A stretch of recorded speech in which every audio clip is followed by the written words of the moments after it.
We greet you all in the most blessed name of our loving Savior, Lord Jesus Christ.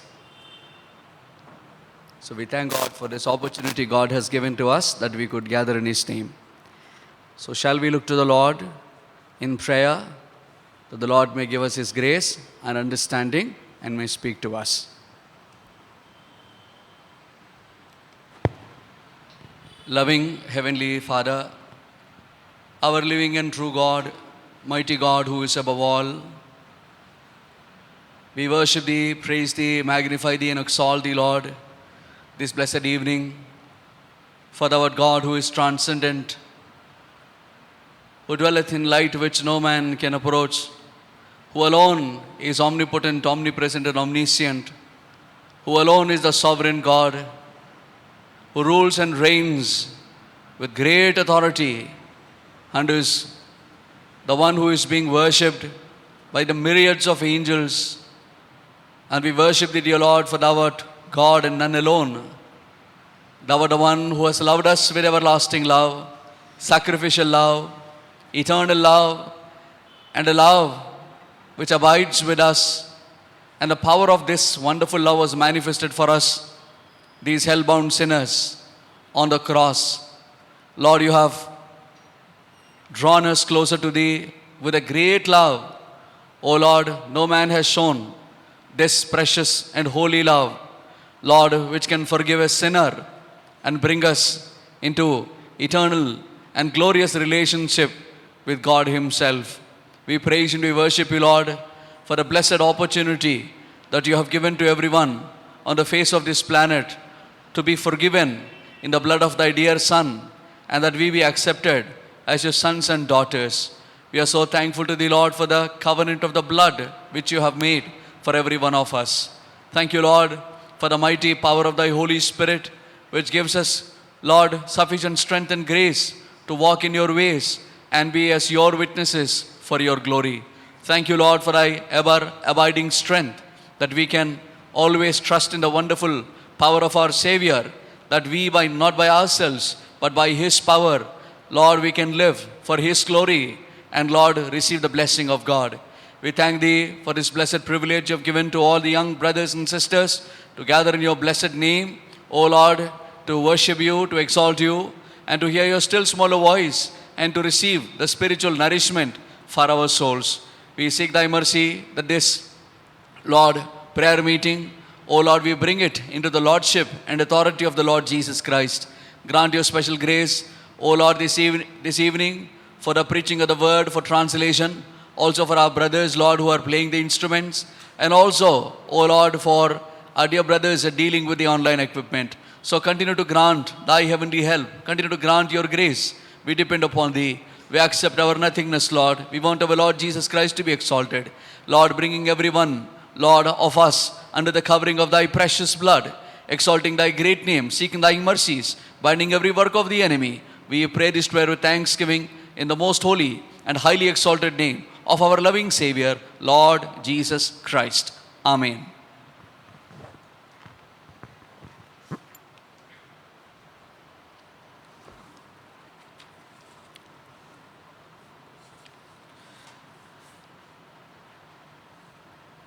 Shall we sing song number 4 from our English books, Far Above All is Our Savior Enthroned.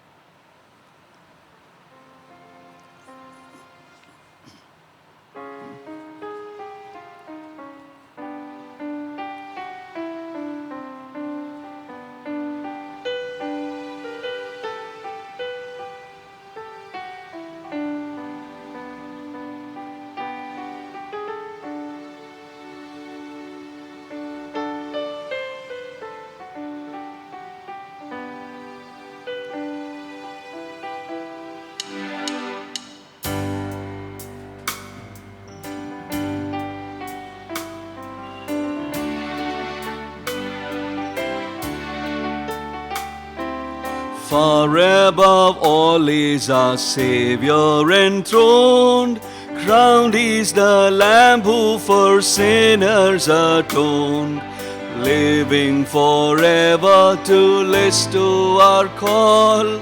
God hath exalted him far above all, far above all, far above all. Jesus the crucified far above all. Lo, at his footstool adoring we fall. God hath exalted him far above all. When the fierce tempest uplifting its waves seeks to engulf us, we cry and he saves. Looking to Jesus upheld by his hand, tread we the billows as safe as on land. Far above all, far above all, Jesus the crucified far above all. Lo, at his footstool adoring we fall. God hath exalted him far above all. High are the cities that dare our assault, strong are the barriers that call us to halt. March we on fearless and down they must fall, vanquished by faith in him far above all, far above all, far above all. Jesus the crucified far above all. Lo, at his footstool adoring we fall. God hath exalted him far above all. His is the kingdom from pole unto pole, far above all while the ages roll. With him the victors who followed his call, share in his royalty far above all, far above all, far above all. Jesus the crucified far above all. Lo, at his footstool adoring we fall. God hath exalted him far above all. Also we shall sing song number 8, When I Survey the Wondrous Cross on which the Prince of Glory died.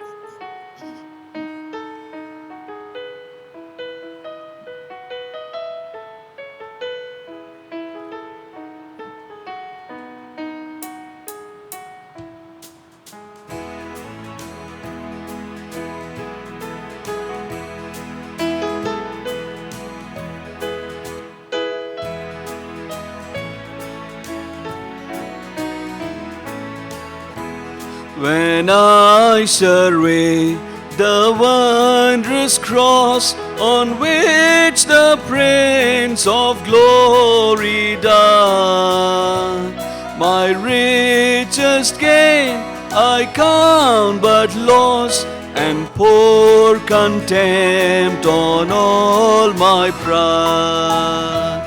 Forbid it, Lord, that I should boast save in the cross of Christ my God. All the vain things that charm me most, I sacrifice them to his blood.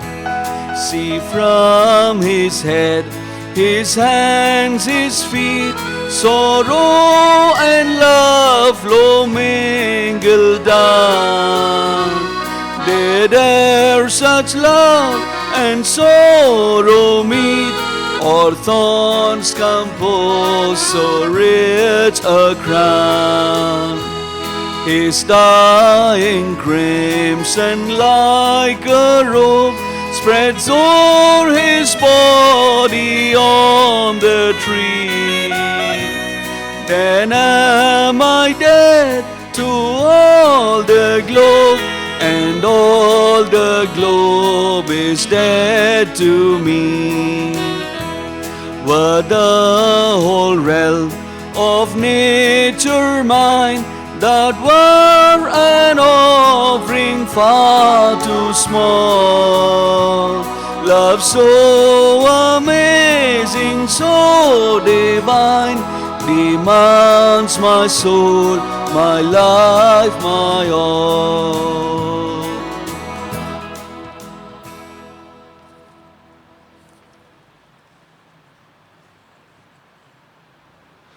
Song number 85, There's Not a Friend Like the Lowly Jesus.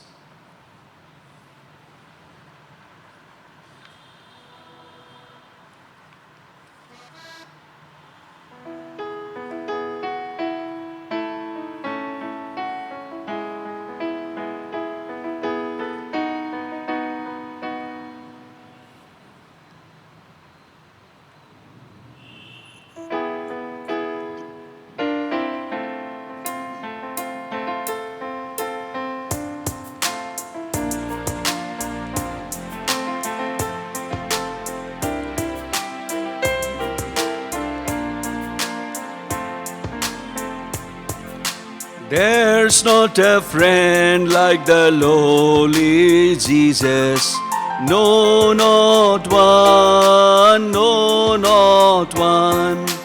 None else could heal all our souls' diseases. No, not one, no, not one. Jesus knows all about our struggles. He will guide till the day is done. There's not a friend like the lowly Jesus. No, not one, no, not one. No friend like him is so high and holy. No, not one, no, not one. And yet no friend is so meek and lowly.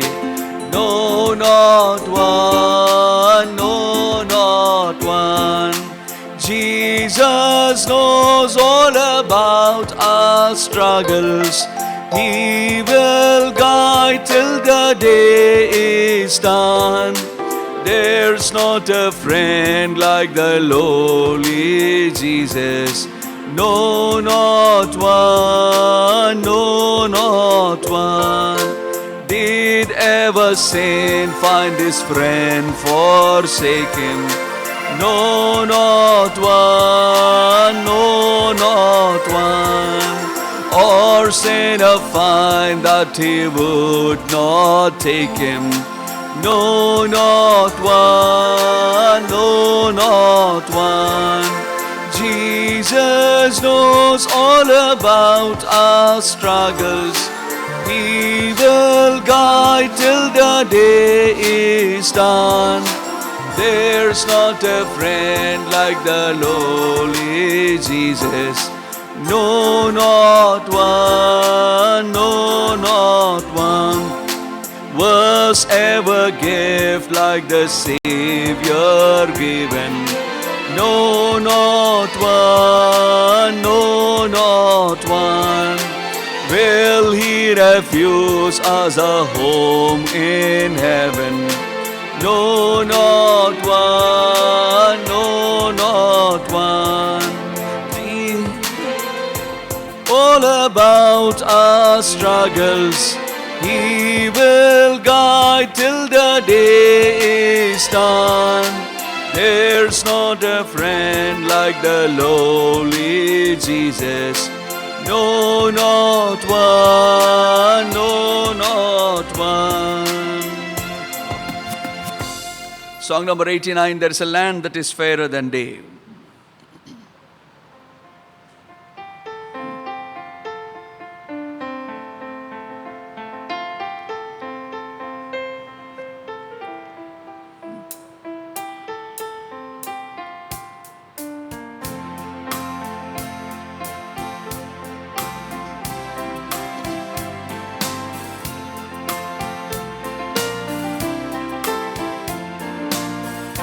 There's a land that is fairer than day, and by faith we can see it afar. For the Father waits over the way to prepare us a dwelling place there. In the sweet by and by, we shall meet on that beautiful shore. In the sweet by and by, we shall meet on that beautiful shore. We shall sing on that beautiful shore the melodious songs of the blessed, and our spirits are sorrow no more, nor a sigh for the blessing of rest. In the sweet by and by, we shall meet on that beautiful shore.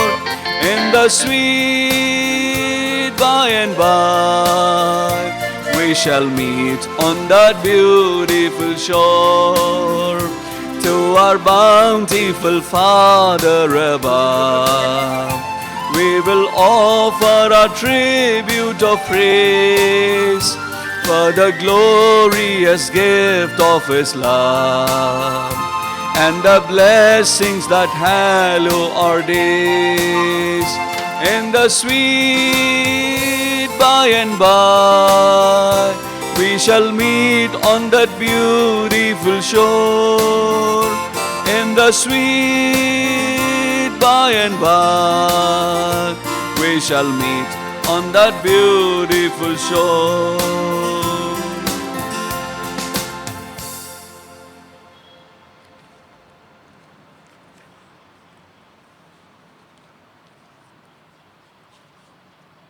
Song number 84, I gave my life for thee, my precious blood I shed.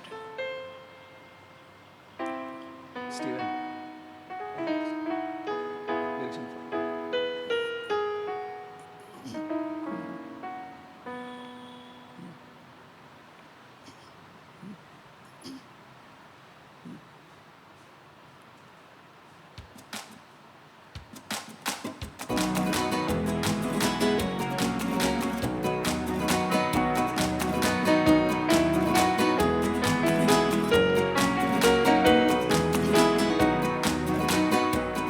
I gave my life for thee, my precious blood I shed, that thou mightst ransom be, and quicken from the dead. I gave my life for thee.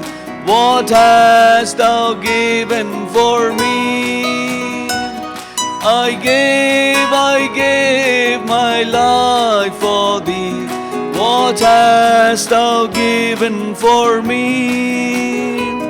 I spent long years for thee in weariness and woe, that an eternity of joy thou mightest know. I spent long years for thee. Hast thou spent one for me? I spent long years for thee. Hast thou spent one for me? My Father's home of light, my rainbow circle throne, I left for earthly night, for wandering sad and lone. I left it all for thee. Hast thou left aught for me? I left it all for thee. hast thou left out for me. I suffered much for thee, more than thy tongue can tell, of bitter agony to rescue thee from hell. I suffered much for thee. What canst thou bear for me? I suffered much for thee. What canst thou bear for me? Lord, let my life be given, and every moment spent for God, for souls, for heaven, and all earth's ties be rent. Thou gavest thyself for me, now I give all for thee.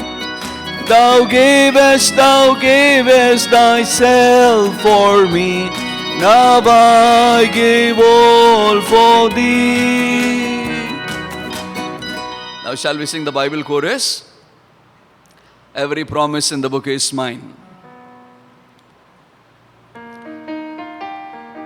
So those who have read your Bible today, you lift your Bibles boldly and sing this chorus.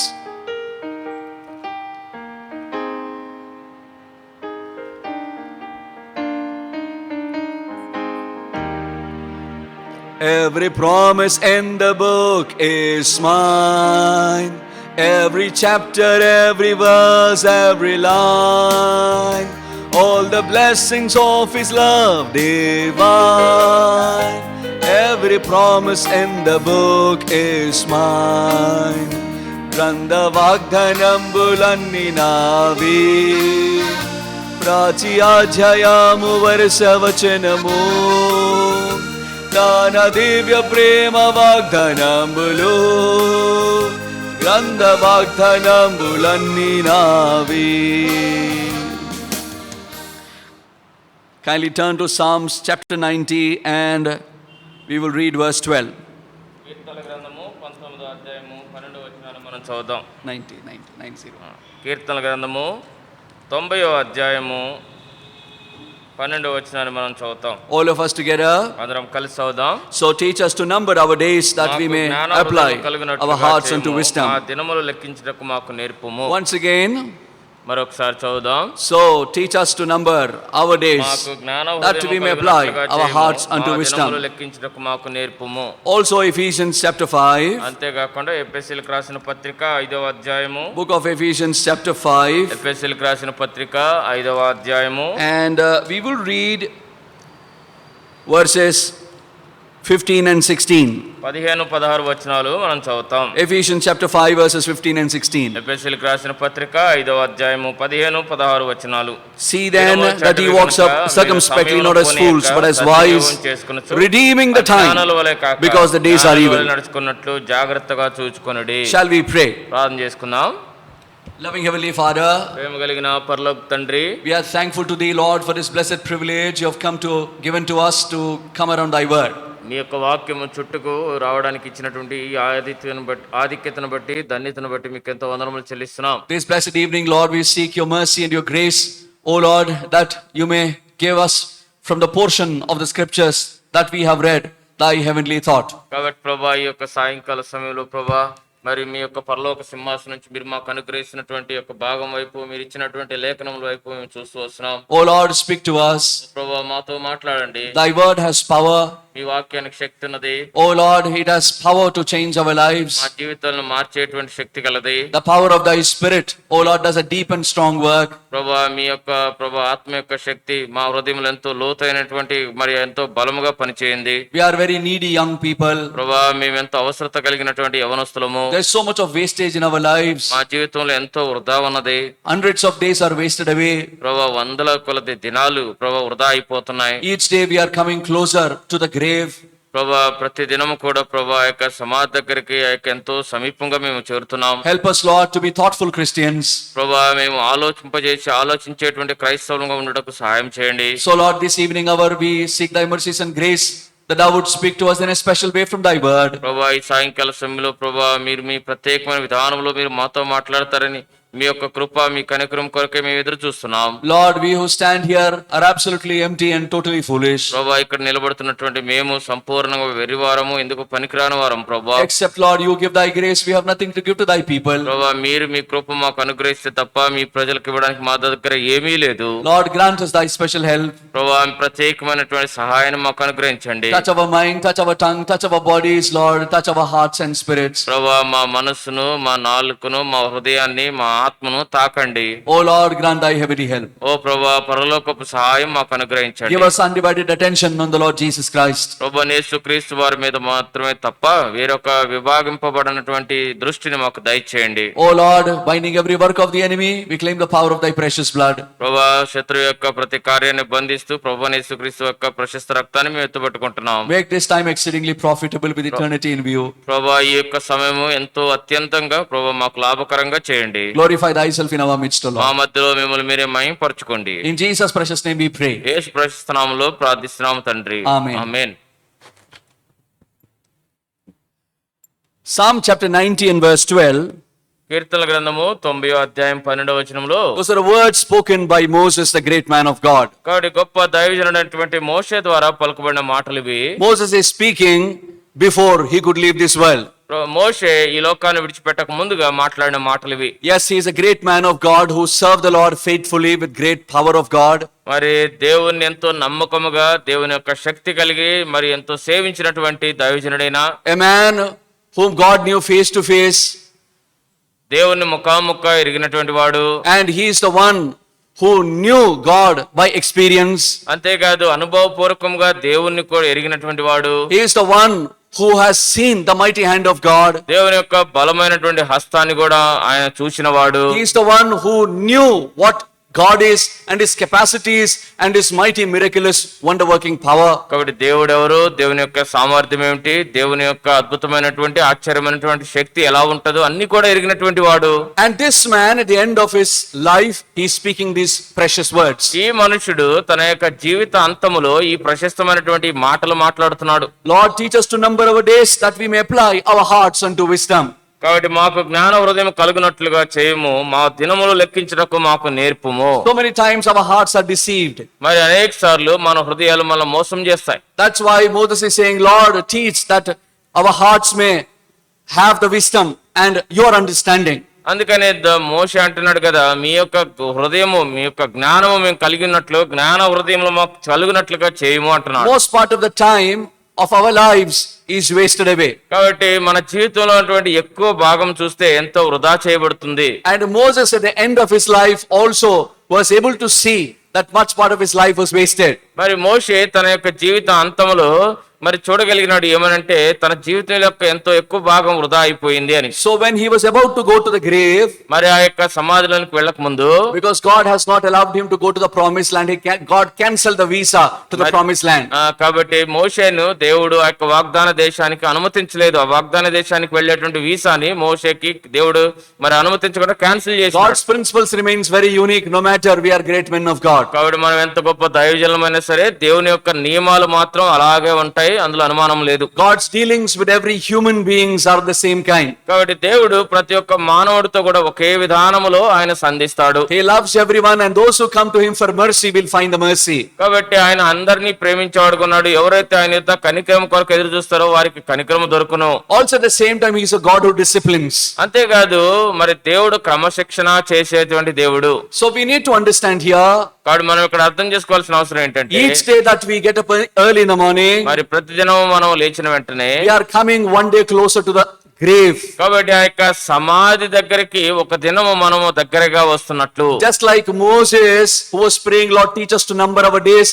Every day we may pray that our time may be utilized for God with eternity, with the benefit of eternity. కాబట్టి ఏ రీతిగా అయితే మోషే ప్రార్థన చేసి వస్తున్నాడు, ప్రభువా మా దినములు లెక్కించడం మాకు నేర్పమని, ఆ రీతిగా మనము ఉదయకాలం లేచిన వెంటనే ప్రతి దినము కూడా ప్రభువా మరి మీ నిత్యత్వం కొరకైనటువంటి పని నేను చేయనట్లు నాకు సహాయం చేయమని ఆ రీతిగా మనం ప్రార్థించాలి. This evening we are going to see that God makes a count of our lives. కాబట్టి ఈ సాయంకాల సమయంలో దేవుడు మన జీవితం యొక్క లెక్కన గురించి మనం చూడబోతున్నాం. God is very particular about each and every single day and how we are living before him. కాబట్టి ప్రతి దినము గురించి ఎలాగున మనం జీవిస్తున్నామో వీటన్నిటి గురించి దేవుడు ఎంతో పట్టింపు కలిగిన వాడు. So we will see from the biblical perspective, from God's word, how God counts some of the days, God rejects some of our days. కాబట్టి దేవుని యొక్క బైబిల్ విధానములో దేవుడు ఏ రీతిగా కొన్ని దినాలను లెక్కిస్తాడు, కొన్ని దినాలను తిరస్కరిస్తాడో బైబిల్ పరంగా మనం చూస్తాం. If you have a pen and paper and your Bible ready with you, please note down all the calculations what we are going to see from the Bible. కాబట్టి ఒకవేళ నీ దగ్గర పెన్ను పేపర్ కనుక కలిగి ఉన్నట్లయితే మరి మనం చూడబోయే లెక్కలన్నీ కూడా జాగ్రత్తగా రాసి పెట్టుకో. Now at first let us see book of Job chapter 14 verse 5. మొట్టమొదటిగా యోబు గ్రంథము 14వ అధ్యాయము 5వ వచనంలో You see what God is counting there. దేవుడు ఇక్కడ ఏమి లెక్కిస్తున్నాడో చూడండి. Book of Job chapter 14 and verse 5. యోబు గ్రంథము 14వ అధ్యాయము 5వ వచనము. Yes. నరుల ఆయుష్కాల పరిమితి కలది, వారి నెలల సంఖ్య నీకు తెలిసే ఉన్నది. So the Lord makes a count. కాబట్టి ఇక్కడ దేవుడు లెక్క వేస్తున్నాడు, He is counting. ఆయన లెక్కిస్తున్నాడు. Also Job chapter 31 and verse 4. అంతేకాదు యోబు గ్రంథము 31 4వ వచనంలో, Job 31:4. యోబు గ్రంథము 31వ అధ్యాయం 4వ వచనంలో, Doth not he see my ways and count all my steps? ఆయన నా ప్రవర్తన నెరుగును గదా, నా అడుగు జాడలన్నిటినీ లెక్కించును గదా. God counts your steps each single day where you are walking. కాబట్టి నీ అనుదిన ప్రతి దినము కూడా నువ్వు ఎక్కడికి నడుస్తున్నావో దేవుడు నీ నడకంతని కూడా లెక్కిస్తున్నాడు. Luke's Gospel chapter 12 and verse 7. లూకాసు వార్త 12వ అధ్యాయం 7వ వచనంలో, Luke's Gospel chapter 12 and verse 7. లూకాసు వార్త 12వ అధ్యాయము 7వ వచనము.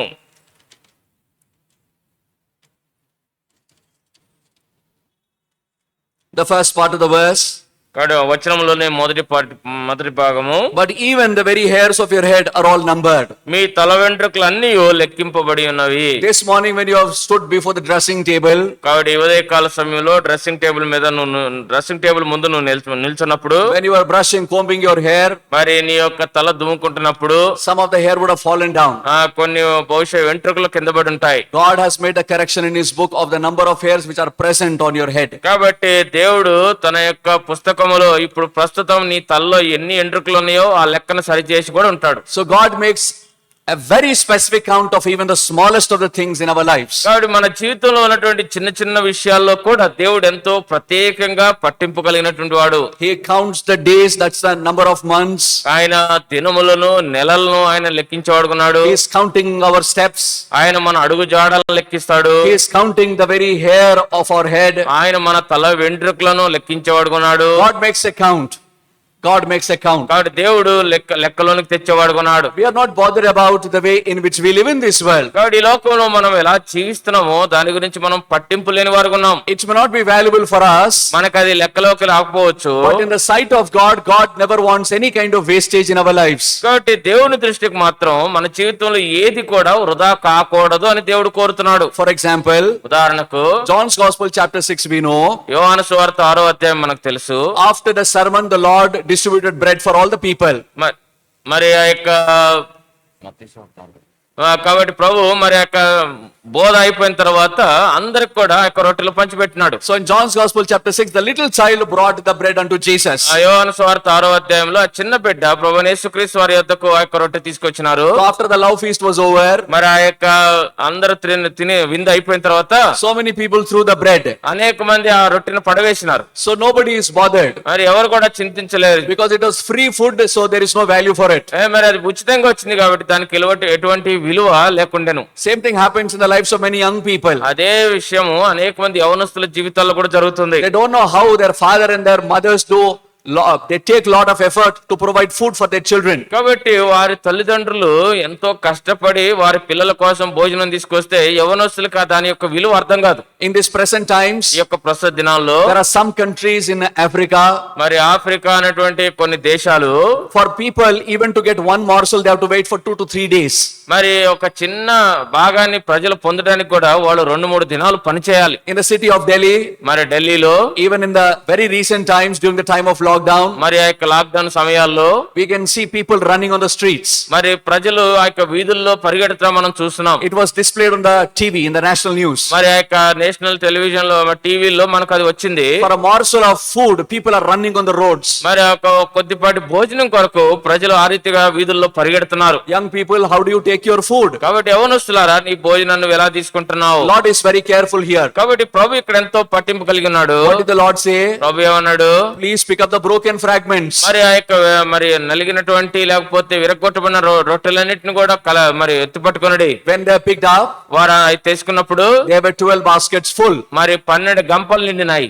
Lord never likes wastage. కాబట్టి వృధా అనేది ప్రభు ఎన్నడూ కూడా ఇష్టపడడు. Wastage is a prime property in the lives of most of the human beings. కాబట్టి అనేక మంది మానవులలో మొదటగా చేసేది ఏంటంటే వృధా చేయడమే. We waste our time. మన సమయాన్ని వృధా చేస్తాం. We waste our time when we have to study. మనము చదవాల్సినప్పుడేమో మన సమయాన్ని వృధా చేస్తాం. We waste the money as the fees which is paid by our parents. మరి మన యొక్క తల్లిదండ్రుల ద్వారా ఇవ్వబడినటువంటి ఆ యొక్క ఏదైతే ఫీజు కట్టబడిందో ఆ యొక్క డబ్బును మనం వృధా చేస్తాం. The effort that we have to put during our days of career building, we waste it away. కాబట్టి మన యొక్క జీవితాన్ని మలుచుకునేటువంటి ఆ యొక్క దినాల్లో మనం దాన్నంతా కూడా వృధా చేస్తాం. We waste away our effort to pray.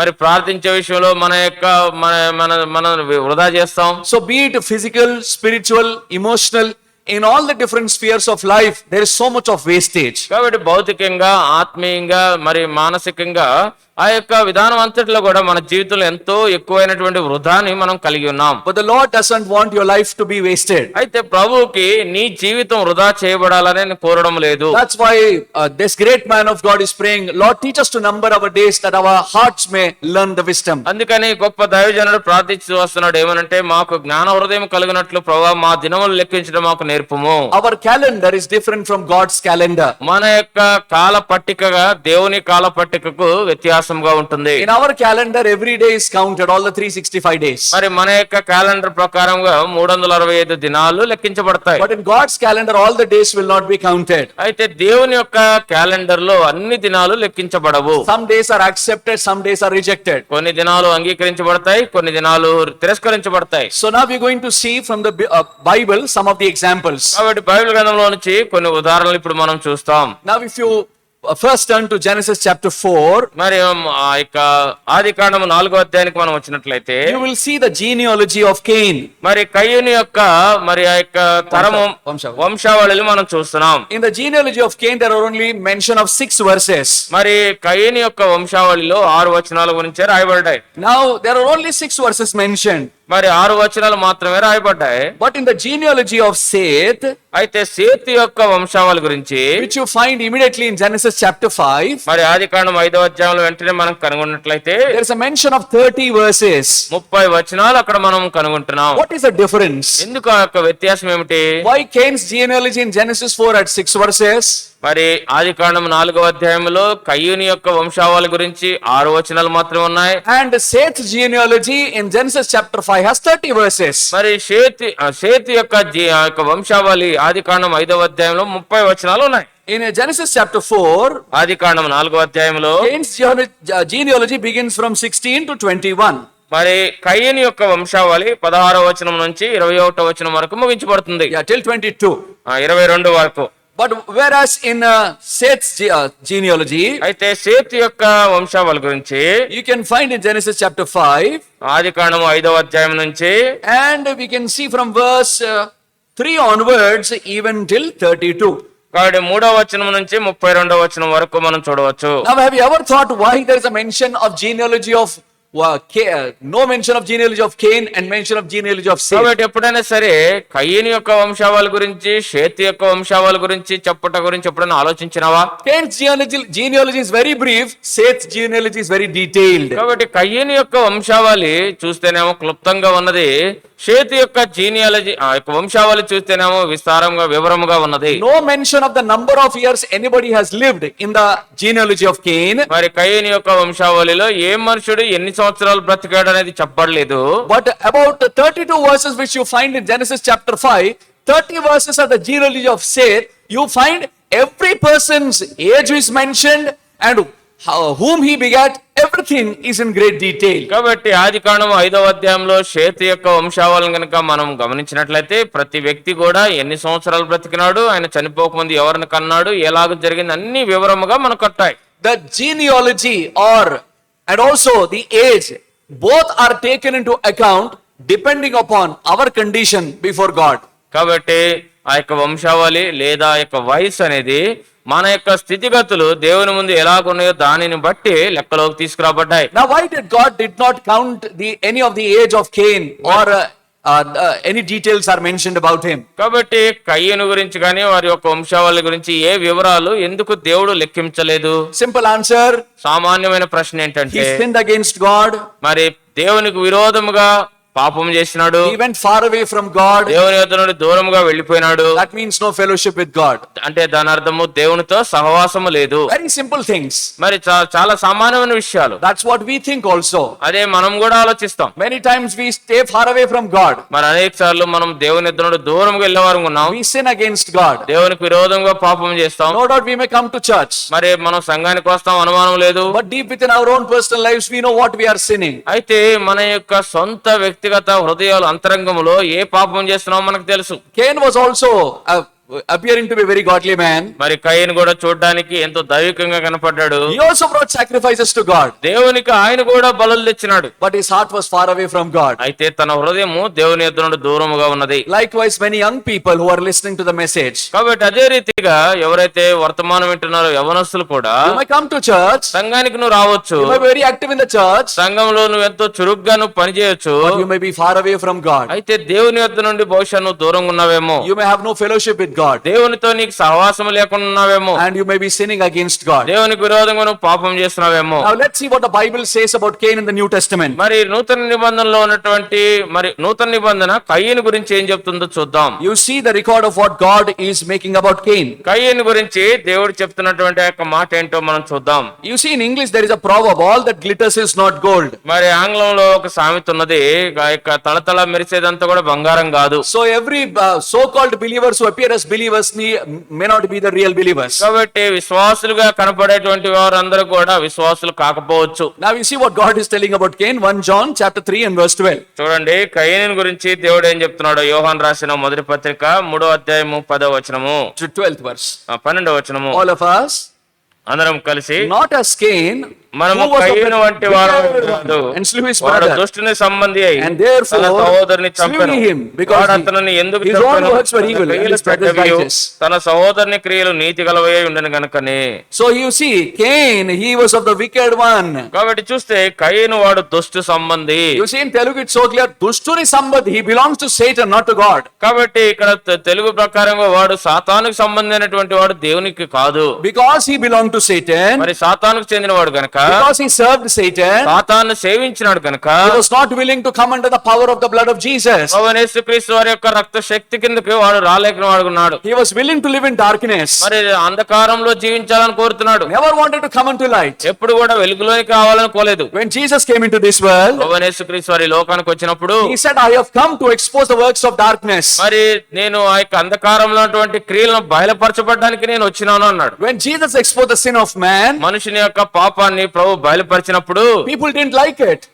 ప్రజలకు అది ఇష్టం లేదు. The Pharisees and the scribes, they rebelled sternly against Jesus. మరి ఆ యొక్క పరిసయ్యులు శాస్త్రులు ప్రభువైన యేసుక్రీస్తుకు విరోధంగా వారు తిరుగులాడినారు. The devil doesn't like the sin to be exposed. కాబట్టి పాపం అనేది ప్రదర్శించబడటం అనేది సాతానుడికి ఇష్టం ఉండదు. When Cain came to God, మరి కయ్యను దేవుని ఎదుకు వచ్చినప్పుడు, brought his sacrifice, మరి ఆ యొక్క బలి తీసుకొచ్చినప్పుడు Lord rejected it. ప్రభు దాన్ని తిరస్కరించినాడు. Because Lord knew that he was the one who belonged to Satan. ఎందుకంటే ప్రభువుకు తెలుసు వాడు సాతానుకు చెందినవాడు గనక. Now to whom do you belong, my brother and sister? కాబట్టి ప్రియ సహోదర సహోదరి, నువ్వు ఎవరికి చెందినవాడు ఉన్నావు? If you belong to Satan, నువ్వు సాతానుకు చెందినవాడు అయితే there is no count of the years in the sight of God. దేవుని యొక్క దృష్టికి సంవత్సరముల లెక్క అనేది ఉండదు. Your count has never began because you still belong to Satan. కాబట్టి నువ్వు ఇంకను సాతానుకు చెందినవాడు గనక ఉన్నట్లయితే నీ లెక్క ఇంకా ఆరంభం కాలేదు. Many will think because the Abel offered the blood, the Lord accepted him. కాబట్టి అనేక మంది అనుకుంటారు, యోబేలు ఆ యొక్క రక్తాన్ని అర్పించినాడు, ప్రభు దాన్ని అంగీకరించినాడు. So that is not the reason. మరి అది కారణం కాదు. So shall we turn to Genesis chapter 4? ఆదికాండం 4వ అధ్యాయానికి మనం మళ్ళుదాం. Please turn to Genesis chapter 4. ఆదికాండము 4వ అధ్యాయానికి మళ్ళీ We'll read verse 4. 4వ వచనం చదువుతాం. And Abel he also brought of the firstlings of the flock and of the fat thereof, and the Lord had respect unto Abel and to his offering. Abel కూడా తన మందలో తొలుచూలు పుట్టిన వాటిలో క్రొవ్విన వాటిని కొని తెచ్చెను. యెహోవా హేబేలును అతని అర్పణను లక్ష్య పెట్టెను. See, watch carefully the words. కాబట్టి మాటలు జాగ్రత్తగా గమనించండి. Lord first accepted Abel, then only he could accept the offering offered by Abel. కాబట్టి మొదట ప్రభు హేబేలును అంగీకరించినాడు, ఆ తర్వాత తాను తెచ్చిన అర్పణను అంగీకరించినాడు. God will never accept your offering if first your life is not given to him. కాబట్టి నీ జీవితం మొదటగా ఆయనకి ఇవ్వకపోతే నువ్వు ఎంత అర్పణ తెచ్చినా కూడా దేవుడు దాన్ని అంగీకరించడు. Because the people who do not give themselves are playing with their lives, they are associates of Satan. కాబట్టి ఎవరైతే ప్రజలు తమను తాము దేవునికి అర్పించుకోకుండా వారు ఈ లోకంలో ఆడుతూ వస్తారో వారు సాతానుకు చెందినటువంటి వారు. So that's why Cain's genealogy was not recorded. Nothing of his years was mentioned. కాబట్టి అందుకనే కయ్యూని యొక్క వంశావళి ఏది కూడా రాయబడలేదు, ఎవరి యొక్క వయసు కూడా అక్కడ చెప్పబడలేదు. But what about Seth's? అయితే షేతు సంగతి ఏమిటి? Now Seth means substitute for Abel. మరి షేతు అంటే ఏబేలుకు బదులుగా. Why was Seth given? ఎందుకు షేతు ఇవ్వబడ్డాడు? Now Abel was killed. Abel చంపబడ్డాడు గనుక. Now Abel was a righteous man. Abel నీతిమంతుడు గనుక. Abel loved God. ఏబేలు దేవుని ప్రేమించినాడు. Abel had respect unto God. దేవుని ఎడల ఏబేలుకు గౌరవం ఉన్నది. And without the sacrifice, Abel knew that he cannot approach God. మరి ఆ యొక్క బలి లేకుండా మరి దేవుని సమీపించలేము అనే విషయాన్ని ఏబేలు ఎరిగి ఉన్నాడు. So he came with a broken heart to God. మరి విరగొట్టబడిన హృదయంతో దేవుని యొద్దకు వచ్చినాడు. And because first he gave his life to God, God accepted the sacrifice. కాబట్టి మొదట తన జీవితాన్ని దేవుడికి అర్పించినాడు, దేవుడు ఆ యొక్క బలిని అంగీకరించినాడు. So now Seth has learned those wonderful principles from his father Adam. కాబట్టి ఈ యొక్క షేతు తన యొక్క తండ్రి అయినటువంటి ఆదాము నుంచి అద్భుతమైనటువంటి నియమాలు నేర్చుకున్నాడు. How wonderfully God accepted Abel but rejected Cain. మరి ఏ రీతిగా దేవుడు అద్భుతమైన విధానంలో ఏబేలును అంగీకరించి కయ్యేనును తిరస్కరించినాడు అని. Now what is your stand before God today? కాబట్టి ఈ దినాన దేవుని ముందు నీ యొక్క నిలకడ ఎలా ఉన్నది? Your days will be counted according to the condition that you live before God. కాబట్టి దేవుని ముందు నువ్వు నిలబడేటువంటి దేవుని ముందు నువ్వు నడుచుకునేటువంటి స్థితిగతిని బట్టి నీ దినములు లెక్కించబడతాయి. Now when will the Christian, that is in the biblical perspective, when will God begin the counting? కాబట్టి బైబిల్ పరమైన విధానంలో దేవుడు ఎప్పుడు లెక్కించుట ఆరంభిస్తాడు? Exodus chapter 12 and verse 2. నిర్గమాకాండము 12వ అధ్యాయం 2వ వచనము. Now this is a chapter which indicates the Passover. మరి ఈ అధ్యాయము పస్కాను గురించి సూచిస్తున్నటువంటి అధ్యాయం ఇది. Shall we read verse 2? 2వ వచనం చదువుదాం. This month shall be unto you the beginning of months, and it shall be the first month of the year to you. So here the Lord says that when the Passover takes place, that will be the counting, the beginning of months. కాబట్టి ఎప్పుడైతే ఆ యొక్క పస్కా అనేది తీసుకురాబడుతుందో ఆ యొక్క నెల యొక్క ఆరంభము ఇదే అని చెప్పి దేవుడు చెప్తున్నాడు. In the beginning, the first verse, the verse that we read from Job chapter 14 and verse 15, God counts the months there. కాబట్టి యోబు గ్రంథం 14:15 లో మనం చదివినట్టుగా దేవుడు అక్కడ మన యొక్క నెలలు అక్కడ లెక్కిస్తున్నాడు. So when did this counting began? ఎప్పుడు యొక్క లెక్క ఆరంభం అవుతుంది?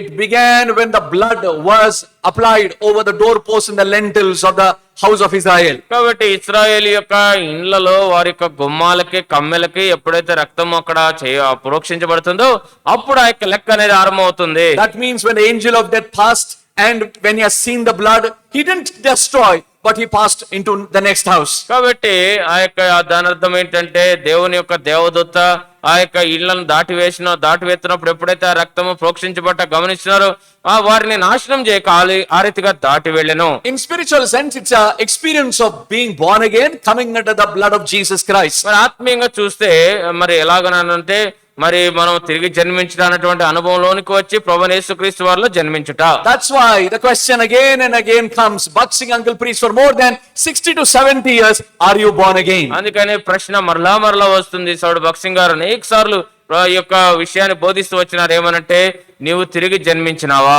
Many people in the Christian world say, మరి క్రైస్తవ లోకంలో ఉన్నటువంటి అనేక మంది, I go to church, నేను సంఘానికి వెళ్తాను, I give my tithes, నా యొక్క 10వ భాగం ఇస్తాను, I attend regularly, మరి నేను మంచిగా క్రమం తప్పకుండా వస్తాను, I participate in all the Christian events, అన్ని క్రైస్తవ కార్యక్రమాలన్నింటిలో కూడా నేను పాల్గొంటాను, I support many Christian brothers and sisters. మరి అనేక మంది క్రైస్తవ సహోదరి సహోదరులను కూడా నేను సపోర్ట్ చేస్తాను. But when you ask them, are you born again? మరి నువ్వు తిరిగి జన్మించినావా నువ్వు అడిగినప్పుడు They are stunned, they have no answer for that. మరి వారు దానికి ఆశ్చర్యయుక్తులై దానికి జవాబు ఇవ్వలేని వారు So ఉన్నారు. my question to you is, are you born again? కాబట్టి నా ప్రశ్న నీకేమిటంటే, నువ్వు తిరిగి జన్మించినావా? If you are not born again, your counting has never began before God. కాబట్టి నువ్వు తిరిగి జన్మించకపోయినట్లయితే దేవుని ముందు నీ లెక్క అనేది ఇంకా ఆరంభం కాలేదు. You may be 30 years or 40 years old, నువ్వు 40 సంవత్సరాలు 30 సంవత్సరాలు కావచ్చు, or you may be just 20 years old, లేకపోతే 20 సంవత్సరాలు కావచ్చు, or you may be even 60-year-old man. లేదా ఒకవేళ 60 సంవత్సరాలు వృద్ధుడు కావచ్చు. You might have lived for so many years. మరి అనేక సంవత్సరాలు But జీవించవచ్చు. if you are not born again, నువ్వు తిరిగి జన్మించకపోతే the number of spiritual years before God is zero.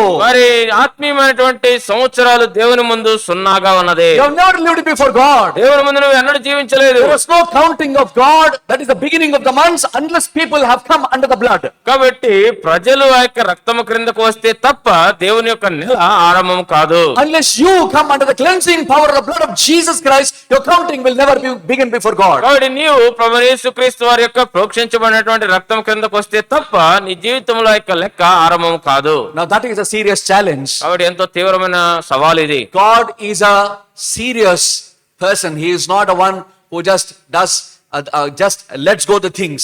కాబట్టి దేవుడు ఎంతో తీవ్రముగా పరిగణించేటువంటి వాడు, అంతేగాని ఏదో పోనీలే అని చెప్పేసి అలాగన చిలకనగా చూసేవాడు కాదు. The Bible says God overlooked, but now he is speaking to the world through by the sacrifice of his son. కాబట్టి బైబిల్ గ్రంథం అంటుంది దేవుడు మరి నానా విధానాల్లో ఆయన చూస్తూ వచ్చినాడు. అయితే ఇప్పుడైతే తన కుమారుని యొక్క రక్తము ద్వారా ఆయన మనతో మాట్లాడుచున్నాడు. That means if you are not born again, you have never lived before God. దాని అర్థం ఏంటంటే, నువ్వు గనక తిరిగి జన్మించకపోతే నువ్వు ఎన్నడూ కూడా దేవుని ముందు జీవించలేదు. And I tell you seriously, you will go to hell. కాబట్టి తీవ్రంగా నీకు ఈ విషయాన్ని చెప్తున్నాను, నువ్వు నరకానికి వెళ్తావు. There is no other alternative. ఇంకా వేరొక మరి లేదు. God has prepared no other alternatives other than the blood of his son for everyone to be saved. కాబట్టి ప్రతి ఒక్కరు రక్షించబడడానికి ప్రభువు యేసుక్రీస్తు వారి యొక్క రక్తం తప్ప దేవుడు వేరొక మరి సిద్ధపాటుని సిద్ధం చేయలేదు. Is that stunning you? కాబట్టి అది నీకు ఆశ్చర్యం అవుతుందా? But that's what the Bible says. అదే బైబిల్ గ్రంథం చెప్తుంది. Those who come under the blood, only their days will be counted. కాబట్టి ఎవరైతే రక్తము క్రిందకు వస్తారో వారి దినములు లెక్కించబడతాయి. So what will happen if the people do not come under the blood of Jesus? కాబట్టి ప్రభువు యేసుక్రీస్తు వారి యొక్క రక్తము క్రిందకి ప్రజలు రాకపోతే ఏం జరుగుతుంది? Because they are associates of Satan. మరి సాతానుకు వారు సంబంధించిన వారు కనుక All will be carried away along with Satan and be cast into the lake of fire. వారందరూ కూడా సాతానుతో పాటు అలాగన కొనసాగించబడి మరి అగ్నిగుండంలో వారు వేయబడతారు. Now this is the first example. When will the days of our counting begin before God? కాబట్టి ఇది మొదటి ఉదాహరణ, ఎప్పుడు దేవుని ముందు మన యొక్క దినములు లెక్కించడం ఆరంభం అవుతాయి. Now example number 2. రెండవ ఉదాహరణ చూద్దాం. In the book of Acts of the Apostles chapter 7, అపోస్తల కార్యములు 7వ అధ్యాయములో verses 2 and 3, 2-3 వచనాలు. it says God appeared unto Abraham in the Ur of the Chaldeans. మరి అక్కడ రాయబడింది, కల్దీల ఊరు అనేటువంటి ఆ యొక్క ఊర్లో దేవుడు అబ్రహామునకు కలుసుకొనెను, అబ్రహామునకు కనబడినాడు. But Abraham didn't listen to God. అయితే అబ్రహాము దేవుని మాట వినలేదు. Now we will see the biblical proof of whether God is making a count or not. కాబట్టి దేవుడు వాటిని లెక్కించినాడా లేదా అనేటువంటి బైబిల్ పరమైనటువంటి రుజువును మనం చూద్దాం. Turn to book of Genesis chapter 11. చూడండి, ఆదికాండము 11వ అధ్యాయములో. Book of Genesis chapter 11. ఆదికాండము 11వ అధ్యాయములో. And we will read verse 31. 31వ వచనం చదువుదాం. తెరవు తన కుమారుడకు అబ్రహామును, తన కుమారుని కుమారుడు అనగా హారాను కుమారుడకు లోతును, తన కుమారుడకు అబ్రాము భార్య అయిన శారాయిను అను తన కోడల్ని తీసుకొని కనానుకు వెళ్ళుటకు కల్దీల ఊరన పట్టణంలో నుండి వారితో కూడా బయలుదేరి హారాను మట్టుకు వచ్చి అక్కడ నివసించిరి. He didn't come fully to the promised land. ఇక్కడ వాగ్దాన దేశంలోకి సంపూర్ణంగా రాలేదు. He didn't accept the call of God fully. దేవుని యొక్క పిలుపును సంపూర్ణంగా అంగీకరించలేదు. Now this is a man who received the call of God. మరి ఈ వ్యక్తి ఎవరైతే దేవుని పిలుపును పొందుకున్నాడో He obeyed half of it. మరి దానికి సగం విధేయత చూపించినాడు. You didn't see any of the counting of the years about Abraham. కాబట్టి అబ్రహాము యొక్క ఏ సంవత్సరాలు కూడా లెక్కించకపోవడం అనేది మనం చూడవచ్చు. Now what does that indicate? మరి అది దేన్ని సూచిస్తుంది? A man who doesn't obey the commandment of God fully, his days will be wasted away. కాబట్టి ఏ వ్యక్తి అయితే దేవుని యొక్క ఆజ్ఞలకు సంపూర్ణంగా విధేయత చూపించడు, తన యొక్క దినాలన్నీ కూడా వృధా చేయబడతాయి. Abraham's days were not counted. Abraham యొక్క దినాలు లెక్కించబడలేదు. Now when were they counted? మరి ఎప్పుడు అవి లెక్కించబడ్డాయి? Genesis chapter 12. ఆదికాండం 12వ అధ్యాయము. Please turn to Genesis chapter 12. ఆదికాండం 12వ అధ్యాయం మళ్ళీ verse 4. 4వ వచనము. In the first verse he says, the Lord again said unto Abraham. కాబట్టి మొదటి వచనంలో యెహోవా నీవు లేచి అంటే మరలా అబ్రహాముతో చెప్పినాడు. And now verse 4. 4వ వచనంలో all of us together అందరం కలిసి so Abraham departed as the Lord had spoken unto him, and Lot went with him, and Abraham was 75 years old when he departed out of Haran. 75 ఏండ్ల వాడు ఈడు గలవాడు. What do we understand here? ఇక్కడ ఏం గమనిస్తున్నాం మనం? Abraham again began to obey. మరి అబ్రహాము మరలా విధేయత చూపించడం ఆరంభించినాడు. When he began to obey, ఎప్పుడైతే విధేయత చూపించడం ఆరంభించినాడో now the Holy Spirit records that his age was 75. మరి పరిశుద్ధాత్మ దేవుడు తన యొక్క వయసు లెక్కిస్తున్నాడు 75 సంవత్సరాలని. Only when obedience is there, ఎప్పుడైతే విధేయత ఉంటుందో, only when we take the commandments of God, దేవుని యొక్క ఆజ్ఞలు ఎప్పుడైతే మనం తీసుకుంటామో, when we apply them fully into our lives, మరి ఎప్పుడైతే వాటిని సంపూర్ణంగా మన జీవితంలోకి అన్వయించుకుంటామో, only when we do what God commands us to do, దేవుడు ఏదైతే మనకు చేయమని చెప్తున్నాడో అది మనం చేస్తామో, whether it is difficult or easy, when we accept what is good for us, what the Lord is speaking, కాబట్టి దేవుడు ఏదైతే మాట్లాడుతున్నాడో అది మంచి అయినా సరే చెడ్డ అయినా సరే మనం ఎప్పుడైతే దానికి విధేయత చూపిస్తామో, so even though difficult things we may have to obey, మరి కష్టమైన విషయాలకు మనము లోబడాల్సి వచ్చినప్పుడు, but when we fully obey, ఎప్పుడైతే సంపూర్ణ విధేయత చూపిస్తామో those days will be counted. ఆ దినాలు లెక్కించబడతాయి. Then what happened to the other part of his days? మరి తన యొక్క జీవితంలోని మిగతా దినాల సంగతి ఏంటి? First Lord called him from the Ur of Chaldeans. మరి మొట్టమొదటిగా కల్దీల దేశం నుంచి దేవుడు ఆయన పిలిచినాడు. He landed in Haran. Haran లో దిగినాడు. We know that Haran means barrenness. మరి హారాన్ అంటే మనకు తెలుసు గొడ్డుబారినతనము. There is no fruit in Abraham's life. Abraham యొక్క జీవితంలో ఫలము లేదు. He was living in the wilderness. మరి అరణ్యంలో జీవిస్తున్నాడు. Hopeless life. మరి ఎంతో నిరీక్షణ లేని జీవితము. Careless life because he is away from God. దేవుని యొక్క దూరంగా ఉన్నాడు కాబట్టి జాగ్రత్త లేని జీవితము. No blessing in his life. తన జీవితంలో ఎటువంటి ఆశీర్వాదం లేదు. No fruit in his life. తన జీవితంలో ఎటువంటి ఫలము లేదు. No richness of God in his life. దేవుని యొక్క ఐశ్వర్యం తన జీవితంలో లేదు. Suffering poverty in his life. తన జీవితంలో ఎంతో పేదరికంతో శ్రమ. Same thing happens with us also. మనతో కూడా అవే జరుగుతాయి. When we half obey the Lord, ఎప్పుడైతే ప్రభువుకు మనం సగం విధేయత చూపిస్తామో, when we are half-hearted Christians, ఎప్పుడైతే సగం ఉన్నటువంటి క్రైస్తవులుగా మనం when we చేయబడతామో, are like half-way Christians, ఎప్పుడైతే సగం మార్గంలో వెళ్ళేటువంటి క్రైస్తవులు ఉంటామో, we will always suffer loss. మనం ఎల్లప్పుడూ కూడా నష్టంలోనే శ్రమ పడతాం. Our days will be wasted away. మన దినాలు వృధా చేయబడతాయి. Our days will be like living in wilderness. మరి మన దినాలు ఎలా ఉంటాయి అంటే అరణ్యంలో జీవించే దినాల్లాగా ఉంటాయి. That's why there is no spiritual benefit in us. అందుకని ఆత్మీయమైనటువంటి లాభాలు మన జీవితంలో ఉండవు. No young husband is able to live happily with his wife. మరి ఏ భర్త కూడా తన భార్యతో సంతోషంగా జీవించలేడు. Because half-hearted obedience. ఎందుకంటే సగం ఉన్నటువంటి ఉద్దేశ కనుక You are not able to do your studies properly. నీ యొక్క చదువును సరిగా చేసుకోలేవు. You are not able to have success in your family, in your career. మరి నీ యొక్క భవిష్యత్తులో విజయాన్ని నువ్వు కలిగి ఉండలేవు. You are doing the ministry, but there is no fruit in the ministry. మరి పరిచర్య చేస్తుంటావు కానీ పరిచర్యలో ఫలం ఉండదు. Half-hearted obedience. సగం హృదయం కలిగినటువంటి విధేయత. A man of God said, దైవజనుడు అన్నాడు కదా, delayed obedience is disobedience. కాబట్టి ఆలస్యం చేసే విధేయత ఎలాంటిదంటే అవిధేయత లాంటిదే. So many of us are like that. మనలో అనేక మంది అలాంటి వారే. I was like that. I was also like that. నేను కూడా అలాంటి వాడిని. The more I disobeyed, ఎంత ఎక్కువగా నేను అవిధేయత చూపించాను, the more I made in showing the obedience unto God, మరి ఎంత ఆలస్యం చేస్తూ నేను దేవునికి విధేయత చూపిస్తున్నాను చెప్పాను, the more I suffered the loss. అంత ఎక్కువగా నష్టాన్ని పొందినాను. Abraham only after he obeyed fully the commandment of God, now the record of the number of years is made. కాబట్టి అబ్రహాము ఎప్పుడైతే సంపూర్ణంగా దేవునికి విధేయత చూపించినాడు, తన జీవితం యొక్క వయసు ఆ యొక్క సంఖ్య లెక్కించబడింది. Now let's just make a rough estimate. కాబట్టి ఇప్పుడు అనుకుందాము, Now when God called Abraham, maybe Abraham was about 25 years old. మరి దేవుడు అబ్రహామును పిలిచినప్పుడు బహుశా అబ్రహాం 20 సంవత్సరాలు అనుకుందాం. Abraham would have been a young man. మరి అబ్రహాం చూస్తే చాలా యవనస్తుడు. Now the count in chapter 12 and verse 4, he is now 75 years. మరి ఇప్పుడు 12వ అధ్యాయం 4వ వచనంలో ఉన్న లెక్క అయితేనేమో 75 సంవత్సరాలు. That means 75 minus 25 on average we get 50 years of wastage, 50 years of loss. Such a largest span of his life has been just wasted away to the earth. కాబట్టి అనుకుందాం 75 సంవత్సరాల నుంచి 25 సంవత్సరాల వ్యత్యాసం చూస్తే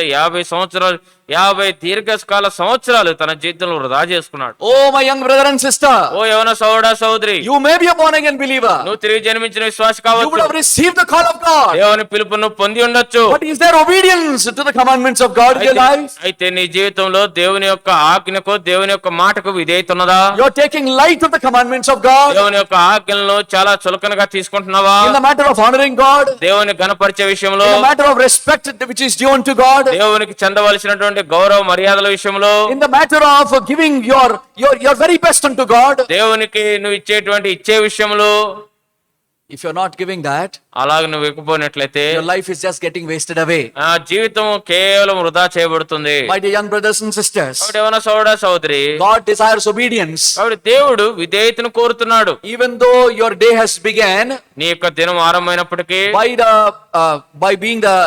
by coming into the experience of being born again, తిరిగి జన్మించుట అనేటువంటి అనుభవంలోకి వచ్చడం ద్వారా that is the only day that is counted. మరి అదొక్క దినమే లెక్కలోకి రాబడుతుంది. Rest of it is all is disobedience. మిగతావన్నీ కూడా అవిధేయత కింద వస్తాయి. Spiritually there is no growth. మరి ఆత్మీయంగా ఎటువంటి ఆ యొక్క ఎదుగుదల లేదు. Physical calendar is running. మరి భౌతిక పరమైన క్యాలెండర్ పరిగెడుతుంది. Spiritual calendar has come to a stagnant. అయితే ఆత్మీయమైనటువంటి క్యాలెండర్ మాత్రం అక్కడ ఆగిపోయింది. It is not moving forward. అది ముందుకు సాగిపోవడం లేదు. It will move only when there is obedience. ఎప్పుడైతే విధేయత చూపిస్తావో అప్పుడే అది కదల్చబడుతుంది. Now how many days have you wasted away?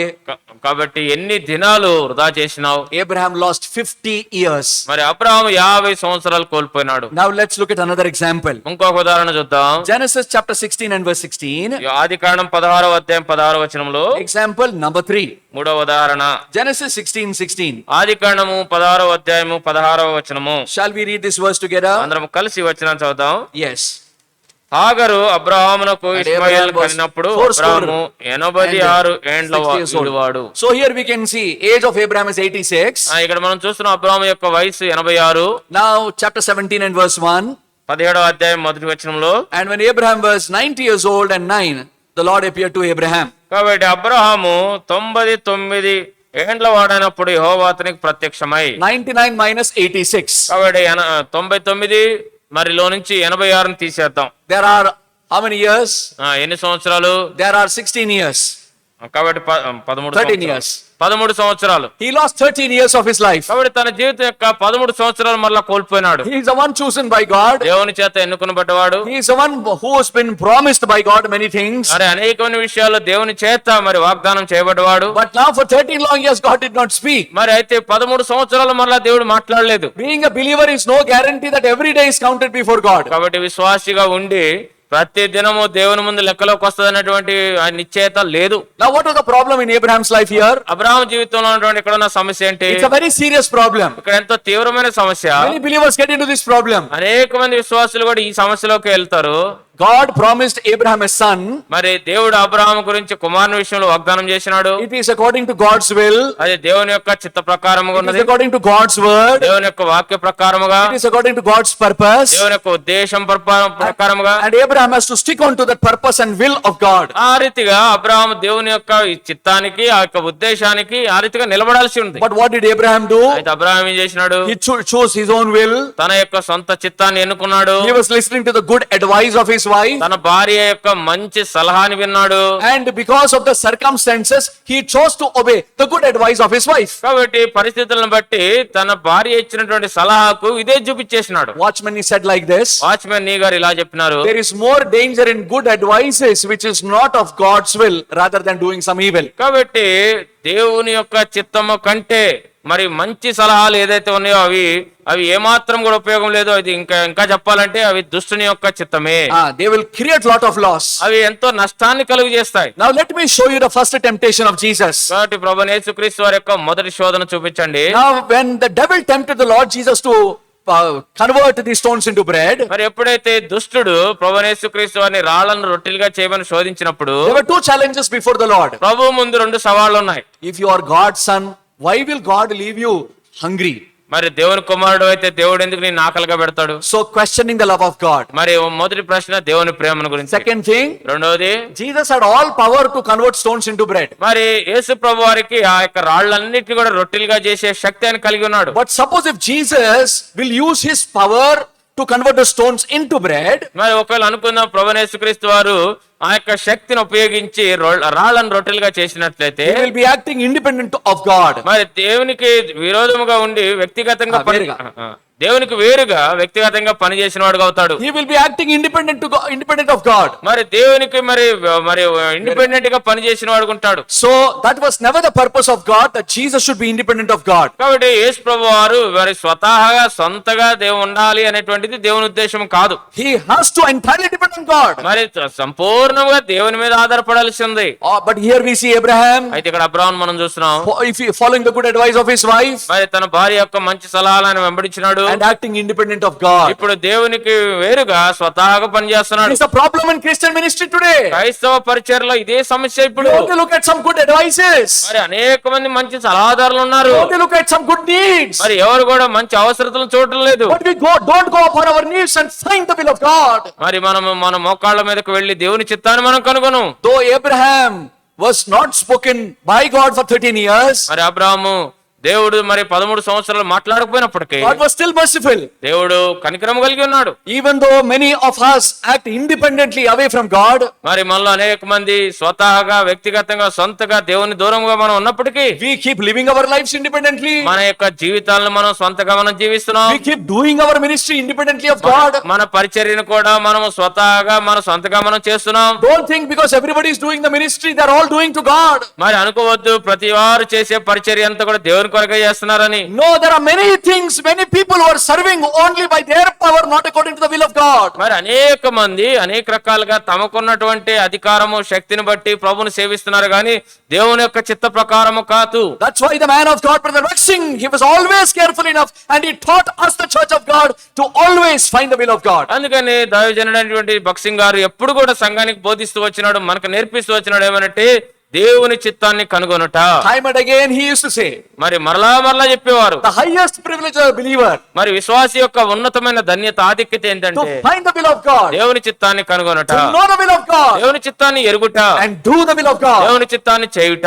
That was the caption in his life. కాబట్టి అదే తన జీవితంలో ఉన్నటువంటి ఎంతో ఆ యొక్క నినాదం అది. That was the thing which has captivated him. మరి తను పట్టుకున్నటువంటి విషయం అదే ఉన్నది. That's why the ministry flourished. అందుకనే ఆ యొక్క పరిచర్య ఫలాభివృద్ధి అయింది. See the danger that Abraham bought. Even now it is more than 4,000 years. There is a fight between the people of God and the people who are not of God. కాబట్టి చూడండి అబ్రాహాము తెచ్చినటువంటి ఎంత గొప్ప ప్రమాదము. ఇప్పటికి కూడా మరి దేవుని ప్రజలకి దేవుని ప్రజలు కాని వారికి ఆ యొక్క కొట్లాట నడుస్తూనే ఉంది. We know in the just before last week, almost for 11 days there was a war between Israel and other people. కాబట్టి మనందరికి తెలుసు గత వారం క్రిందట మరి ఆ యొక్క 11 దినాలు ఇశ్రాయేలుకి ఇతరులకి మరి యొక్క యుద్ధం జరుగుతూ వచ్చింది. Now what do we understand? కాబట్టి మనం ఏం అర్థం చేసుకుంటున్నాం? A good advice is more dangerous which is not of the will of God. కాబట్టి ఒక మంచి సలహా ఏదైతే దేవుని చిత్తం కానిదిగా ఉందో అది ఎంతో ప్రమాదకరము. So Abraham wasted 13 years, but still we see the suffering continues for 4,000 years. కాబట్టి అబ్రాహాము మరి 13 సంవత్సరాలు వృధా చేసినాడు. అయినప్పటికీ కూడా ఆ రీతిగా మనం ఆ యొక్క శ్రమను 4000 సంవత్సరాలుగా ఆ యొక్క శ్రమను మనం కొనసాగిస్తూనే We have to be careful. The seeds that we sow in the Christian world today, which are out of the will of God, will create great problem and a mess for the future ministry. కాబట్టి మనం ఎంతో జాగ్రత్తగా ఉండాలి. ఈ దినాన్న ఈ క్రైస్తవ లోకంలో మనం నాటేటువంటి ఆ యొక్క విత్తనము రానున్నటువంటి భవిష్యత్ తరములో అది ఎంతో సమస్యగాను ఎంతో చిక్కుగా అయ్యేటువంటిదిగా ఉంటుంది. If you are acting independently of the will of God, all those years will be wasted. కాబట్టి దేవునికి వేరుగా ఉండి స్వతహాగా సొంతగా ఉండి ఆ రీతిగా పనిచేసినట్లయితే ఆ సంవత్సరాలన్నీ కూడా వృధా చేయబడతాయి. Example number 4. నాలుగవ ఉదాహరణ. I don't have time to share all this. అన్నిటి విషయాలు పంచుకోవడానికి టైం లేదు. I'll give you the references. మరి వచనం ఇస్తాను. Acts of the Apostle chapter 13. అపోస్తలుల కార్యములు 13వ అధ్యాయంలో verses 18 to 22. 18 నుంచి 22 వరకు. There Apostle Paul is giving the history of the nation of Israel to the people in Antioch. కాబట్టి ఇశ్రాయేలు ప్రజలు మరి అంత్యోక్యలో ఉన్నప్పుడు వారి యొక్క చరిత్రను గురించి అక్కడ మరి అపోస్తలుడైన పౌలు వారికి ఇస్తున్నాడు. So while declaring the history, వారి యొక్క చరిత్రను ప్రకటిస్తున్నప్పుడు he said they were 40 years in wilderness. వారు 40 సంవత్సరాలు అరణ్యంలో ఉన్నారని, They were in 450 years in Canaan. మరి కానాన్లో 450 సంవత్సరాలు ఉన్నారని, And Saul ruled as king for 40 years. మరి సౌలు రాజుగా 40 సంవత్సరాలు ఏలినాడని, And David was king for 40 years. మరి దావీదు 40 సంవత్సరాలు రాజుగా ఉన్నాడని. That brings the count to 570 years. మరి అది ఎంత కూడా లెక్కించినప్పుడు 570 సంవత్సరాలు లెక్కగా వస్తుంది. And after Solomon became king, మరి సొలొమోను రాజు అయిన తర్వాత and for first 3 years he did not build the temple of God. మొదటి 3 సంవత్సరాలు దేవుని యొక్క మందిరం దేవాలయం ఆయన కట్టలేదు. So in the historical count the number is 573 years. కాబట్టి చారిత్రక పరంగా లెక్క ఎలా ఉన్నదంటే 573 సంవత్సరాలు. So now we will see what the Bible is recording. అయితే బైబిల్ గ్రంథం ఏం చెప్తుందో ఇప్పుడు మనం చూద్దాం. First Kings chapter 6 and verse 1. మొదటి రాజులు 6వ అధ్యాయం మొదటి వచనము. Book of First Kings chapter 6 and verse 1. రాజులు మొదటి గ్రంథము 6వ అధ్యాయము మొదటి వచనము. Shall we all read this verse together? మనం అందరం కూడా ఈ వచనాన్ని కలిసి చదువుదాం. I want you to note down the number that is mentioned of the year. ఇక్కడ చెప్పబడినటువంటి సంవత్సరముల యొక్క లెక్కను మీరు లెక్కించాలని కోరుతున్నాను. And it came to pass in the 480th year after the children of Israel were come out of the land of Egypt, in the 4th year of Solomon's reign, Israel in the Mount Seir, which is the second month, 4వ సంవత్సరం that he began to build the house of the Lord. అతడు యెహోవా మందిరమును కట్టింపను ఆరంభించెను. In the 480th year, కాబట్టి 480వ సంవత్సరము after the children of Israel were come out of the land of Egypt. ఐగుప్తు దేశములో నుంచి ఇశ్రాయేలు ప్రజలు బయటకు వచ్చినప్పుడు. So here the missing count of 73 years we see. 93 years. ఇక్కడ చూస్తే మరి ఇంచుమించు 93 సంవత్సరాలు ఇక్కడ కనబడతలేదు. 573 minus 480. 573 మరి మైనస్ 480. That means దాని అర్థము the children of Israel have lost almost 1 century, and before the Lord 1 century was a wasted year. Wasted దాని years. అర్థం ఏంటంటే ఇశ్రాయేలు ప్రజలు దేవుని ముందు ఒక శతాబ్దాన్ని వృధా చేసినారు.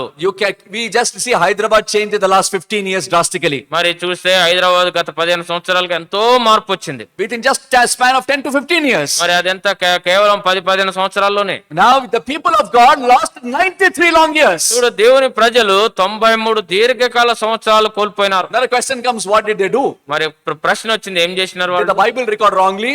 మరి బైబిల్ ఏమైనా తప్పుగా చెప్పిందా? No, Bible is never wrong. Bible ఎప్పుడు కూడా తప్పు కాదు. We are wrong. మనమే తప్పు. Our lives are wrong. మన జీవితాలు తప్పు. The way in which we live before God is wrong. మనము దేవుని ముందు జీవించే విధానమే తప్పు. And therefore we suffer the loss in our years. అందుకనే మన యొక్క సంవత్సరాల్లో మనం నష్టాన్ని మనం పొందుతున్నాం. Now Judges chapter 3 and verse 8, I'll just give the reference. న్యాయాధిపతుల గ్రంథము 3వ అధ్యాయం 8వ వచనములో 8 years the people of Israel were serving the king of Mesopotamia. మరి కాబట్టి 8 సంవత్సరాలు ఆ యొక్క ప్రజలు మెసొపొతామియాలో రాజుకు వారు సేవించినారు. Judges chapter 3 and verse 14. మరి న్యాయాధిపతులు 3వ అధ్యాయం 14వ వచనములో For 18 years the nation of Israel was serving the king of Moab. 18 సంవత్సరములు మోయాబు రాజునకు ఇశ్రాయేలీయులు దాసులైరి. Judges chapter 4 verses 2 and 3. For 20 years they served Canaan, king of Canaan. 4వ అధ్యాయము న్యాయాధిపతులు 2-3 వచనాల్లో మరి వారు ఏం చేస్తూ వచ్చినారంటే King of Canaan. కైనాను రాజుకి కానాను రాజు అయినటువంటి అభిషేతికి వారిని అప్పగించెను. ఆ రీతిగా Judges chapter 6 and verse 1, they were serving Midianites for 7 years. ఆది కాండము క్షమించండి, న్యాయాధిపతుల గ్రంథము 6వ అధ్యాయము 1వ వచనములో Midianites. మిద్యానీయులకు 7 ఏండ్లు వారిని అప్పగించెను. And chapter 13 and verse 1, 40 years the nation of Israel was serving Philistines. 13వ అధ్యాయం 1వ వచనంలో ఇశ్రాయేలు ఫిలిస్తీయులకి 40 సంవత్సరాలు అక్కడ సేవించినారు. If you do the counting, అదంతా లెక్క చేసినప్పుడు exactly 93 years. 93 సంవత్సరాలు వస్తది. 93 years of serving Satan. కాబట్టి సాతానుకి 93 సంవత్సరాలు సేవించుట. Now let me tell you very openly. కాబట్టి ఎంతో బాహాటంగా చెప్పనియండి, These were the people of God వీరు చూస్తే దేవుని ప్రజలు serving Satan. సాతాను సేవిస్తున్నారు. It is absolutely possible that we may call ourselves as Christians and the rest of the life we may be serving Satan. కాబట్టి మనము క్రైస్తవులుగా పిలువబడినప్పటికీ కూడా మన జీవితంలో సాతాను సేవించడం అనేది ఖచ్చితంగా సాధ్యము. That's why we must be joined to the Spirit of Lord according to 2 Corinthians chapter 6 and verse 17. కాబట్టి 2 కొరింథీ 6వ అధ్యాయం 17వ వచనం ప్రకారముగా దేవుని యొక్క ఆత్మను ప్రభు మనం కలిగినటువంటి వారు, ఆత్మ కలిగిన ఐక్యత కలిగినటువంటి వారు ఉండాలి. Other than joining to the spirit of Lord, there is no spiritual life. లేదంటే మన ఆత్మకు విరోధంగా మనం కలుపుకుంటే ఎటువంటి ఉపయోగం లేదు. That's the life which Jesus has taught us. కాబట్టి ఆ జీవితం దేవుడే మనకు నేర్పించినాడు. Now here these were people of God. అయితే ఇక్కడ చూస్తేనేమో దేవుని ప్రజలు వీరు. What did they do? వారు ఏం చేసినారు? They served the Gentiles. అన్ని జనులు వారు సేవించారు. They were sold under sin. మరి ఆ యొక్క పాపములో అమ్మబడ్డారు. They were living without judge. మరి న్యాయాధిపతి లేకుండా వారు జీవించారు. They were enslaved. They were under bondage unto all forms of wickedness and all forms of idol worship. కాబట్టి అన్ని రకాలైనటువంటి దుష్టత్వానికి, అన్ని రకాలైనటువంటి విగ్రహారాధనకి వారు బందీ అయిపోయినారు. 93 years. 93 సంవత్సరాలు. What is your life? నీ జీవితం సంగతి ఏంటి? Are you bound to Satan? కాబట్టి నువ్వు సాతానికి బందీగా ఉన్నావా? Bound to dirty habits in your life? నీ జీవితంలో ఉన్నటువంటి మురికి అలవాట్లకు బందీగా ఉన్నావా? Bound under the power of sin? పాపం అనేటువంటి శక్తి కింద దానికి బందీగా ఉన్నావా? Sold under sin? పాపం కింద అమ్మివేయబడ్డావా? Lost your freedom? నీ యొక్క స్వాతంత్రాన్ని కోల్పోయినావా? Come to the cross. సిలువ ఎత్తుకు రా. The cross had the power. మరి సిలువకు శక్తి ఉన్నది. Cross will break every dirty habit in our life. కాబట్టి సిలువ నీ జీవితంలో ఉన్నటువంటి ప్రతి మురికి అలవాటును విరగొట్టుతుంది. Come under God's power. దేవుని యొక్క శక్తి కిందకు రా. The cross gives you tremendous liberty. కాబట్టి ఆ యొక్క సిలువ నీకు ఎంతో అత్యంత స్వాతంత్రం అనుగ్రహిస్తుంది. The cross breaks the power of sin and leads into liberty in the spirit of God. కాబట్టి ఈ యొక్క సిలువ సాతాను యొక్క అధికారము, పాపం యొక్క అధికారం నుంచి విరగొట్టబడి దేవుని యొక్క స్వాతంత్రములోనికి నడిపిస్తుంది. So just because they are people of God doesn't mean that they were living for God. They were deserting God. కాబట్టి దేవుని ప్రజలుగా వారు ఉన్నారు, కానీ అంత మాత్రాన దేవుని కొరకు జీవిస్తున్నారని కాదు, కానీ దేవునికి విరోధంగా, మరి దేవునికి వ్యతిరేకంగా వారు ఉన్నారు. Example number 5. 5వ ఉదాహరణ. I will not give you any references. ఏ వచనాలు చూపించను. We know that nation of Israel was in wilderness for 40 years. మనందరికీ తెలుసు ఇశ్రాయేల్ ప్రజలు అరణ్యంలో 40 సంవత్సరాలు ఉన్నారు. Deuteronomy chapter 1 the first 2 verses says it was just 11 days journey from the place they were, that is from Mount Sinai to the promised land. కాబట్టి ద్వితీయోపదేశకాండం 1వ అధ్యాయం 11వ వచనం చెప్తూ వస్తది ఏమనంటే 1-2. క్షమించండి, 1వ అధ్యాయం 2వ వచనంలో కేవలము 11 దినముల ప్రయాణం అది. They came out of Egypt. ఐగుప్తు నుంచి బయటకు వచ్చారు. They were in Mount Sinai for 2 years. మరి 2 సంవత్సరాలు సీనాయి కొండ మీద వారు ఉన్నారు. Numbers chapter 10 verse 11 and 12 says second year, second month, 20th day. కాబట్టి సంఖ్యాకాండము chapter 10 verse 11 and 12. 10వ అధ్యాయము 11, 12వ వచనంలో 2వ సంవత్సరము 2వ నెల 2వ దినం అని రాయబడింది. 20th day. 20వ దినము. That means they were at Mount Sinai for 2 years. మరి కాబట్టి దాని అర్థం ఏంటంటే సీనాయి కొండ మీద వారు 2 సంవత్సరాలు ఉన్నారు. Remaining 30 years, 38 years they were in wilderness. మరి 38 సంవత్సరాలు ఇక అరణ్యంలోనే ఉన్నారు. God was irritated with these people. దేవుడు ఈ ప్రజలతో విసుగు చెందిపోయినాడు. And he said, Moses, let me destroy these people. ఆయన అన్నాడు కదా, మోషే ఈ ప్రజలను నాశనం చేయనిమ్ము. You know what was the reason? కారణం ఏంటి తెలుసా? This is the greatest sin which will take people to fire of hell. మరి నరకాగ్ని గుండానికి తీసుకెళ్తానికి ఇదే ఎంతో ప్రథమమైనటువంటి పాపం ఇది. Unbelief. అపనమ్మిక. They had no belief on God. దేవుని మీద ఏమాత్రం నమ్మిక లేదు. They murmured against God. దేవునికి విరోధంగా వారు సణిగినారు. They murmured against the word of God. దేవుని వాక్యానికి, దేవుని వాక్కుకు విరోధంగా సణిగినారు. They murmured against the power of God. దేవుని యొక్క శక్తికి విరోధంగా సణిగినారు. They murmured against the hand of God. దేవుని యొక్క హస్తానికి విరోధంగా సణిగినారు. They have seen the hand of God at the Red Sea. కాబట్టి ఆ యొక్క ఎర్ర సముద్రం యొక్క దేవుని హస్తాన్ని వారు చూసినారు. Exodus 17 they have seen the hand of God in giving them water from the rock. మరి ఆ యొక్క నిర్గమకాండం 17వ అధ్యాయంలో బండ నుంచి నీళ్లు రావట దేవుని హస్తాన్ని వారు చూశారు. They have seen in Exodus chapter 17 the great victory over the Amalekites. మరి అమాలేకుల మీద గొప్ప విజయాన్ని కూడా వారు చూస్తూ వచ్చినారు. Yet for 38 years అయినప్పటికీ 38 సంవత్సరాలు they never believed God. దేవుని నమ్మలేదు. They never believed his promises. ఆయన యొక్క వాగ్దానాలు ఎన్నడూ నమ్మలేదు. They had no respect for God. దేవుని ఎడల వారికి ఎటువంటి గౌరవం లేదు. These are the troublemakers in the present church also. ఈ యొక్క సంస్థలు సృష్టించే వారు ప్రస్తుత సంఘాల్లో కూడా ఉన్నారు. You can find so many people who don't believe in God. మరి దేవుణ్ణి నమ్మనటువంటి అనేక మందిని మనం కనుగొనవచ్చు. Oh, for name's sake they are Christians. పేరుకు మాత్రం వారు క్రైస్తవులే. They are wasting away their precious years. వారి యొక్క ప్రశస్తమైన సంవత్సరాలను వారు వృధా చేస్తున్నారు. Look at the wastage. కాబట్టి చూడండి వృధా. Now let me ask you one question. కాబట్టి ఇప్పుడు ఒక ప్రశ్న మిమ్మల్ని అడగనియండి. How many years you have wasted? కాబట్టి ఎన్ని సంవత్సరాలు నువ్వు వృధా చేసినావు? Abraham at first wasted 50 long years. ఇక్కడ అబ్రహాము మొదటగా 50 సంవత్సరాలు వృధా చేసినాడు. Then again he wasted 13 years. ఆ తర్వాత 13 సంవత్సరాలు వృధా చేసినాడు. Israel wasted 93 years. మరి ఇశ్రాయేలీయులు 93 సంవత్సరాలు వృధా చేశారు. Because they were serving under a power of sin. మరి పాపం క్రింద వారు సేవిస్తున్నారు కనుక Enemy was ruling them. వారి మీద శత్రువు ఏలుతున్నాడు. Now in the wilderness they wasted 38 years. ఇప్పుడు ఆ అరణ్యంలో 38 సంవత్సరాలు వృధా చేశారు. Everywhere wastage. కాబట్టి ఎక్కడ చూసినా వృధానే. What is the wastage in your life? కాబట్టి నీ జీవితంలో ఉన్న వృధా ఏమిటి? For how long you will be like this? ఎంత కాలం నువ్వు ఇలాగుంటావు? How long you will not respond to God's call?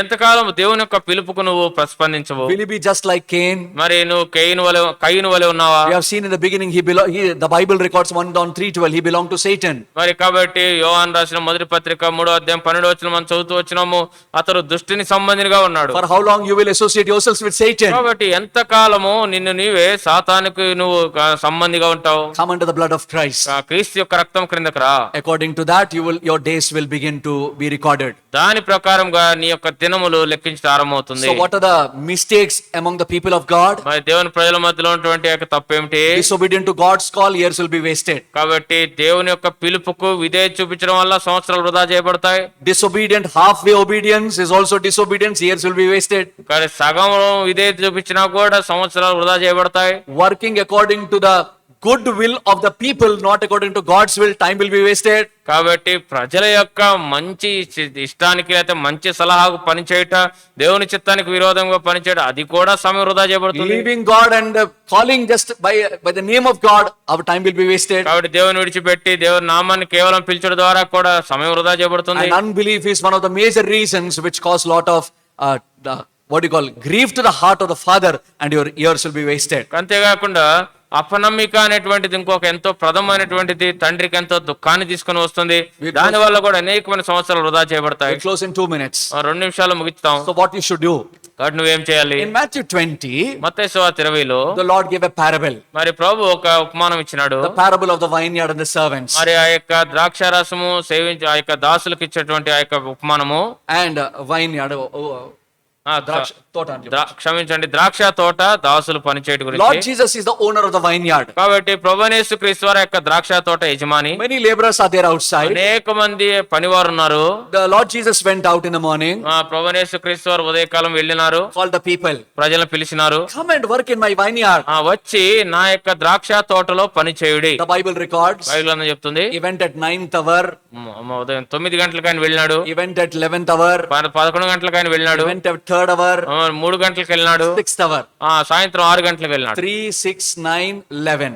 కాబట్టి 3, 6, 9, 11. That means this shows all the phases of life. దాని అర్థం ఏంటంటే జీవితంలో ఉన్నటువంటి అన్ని గడియల గురించి చూపిస్తుంది. And when the owner actually went to call the people, మరి ఆ యొక్క ఆయన అసలు మొదటిగా ప్రజలను పిలవడానికి వెళ్ళినప్పుడు the Bible records they're always standing idle. మరి వారు చూస్తే మరి ఏమాత్రం పని లేనటువంటి వారుగా ఊరికినట్లు నిలబడ్డారు. The Bible makes it very clear. ఊరికే నిలిచుంటుట. బైబిల్ గ్రంథంలో అయితే స్పష్టంగా ఉంది, ఊరికే నిల్చున్నారు. There are many people like that. అనేక మంది అలాగున్నారు. God is calling. దేవుడు వారిని పిలుస్తున్నాడు. Small children, చిన్న పిల్లల్ని, young people, యవనస్తుల్ని, middle-aged people, మధ్య వయసు వారిని, old people, వృద్ధులైన వారిని. and finally the record is made. మరి చివరిగా లెక్క చెప్పబడింది That all the day they were standing idle. మరి దినమంతా కూడా ఊరికనే నిల్చున్నారు. That shows the end of our life. అది మన యొక్క జీవితం అంతం గురించి చూపిస్తుంది. Entire life being wasted away.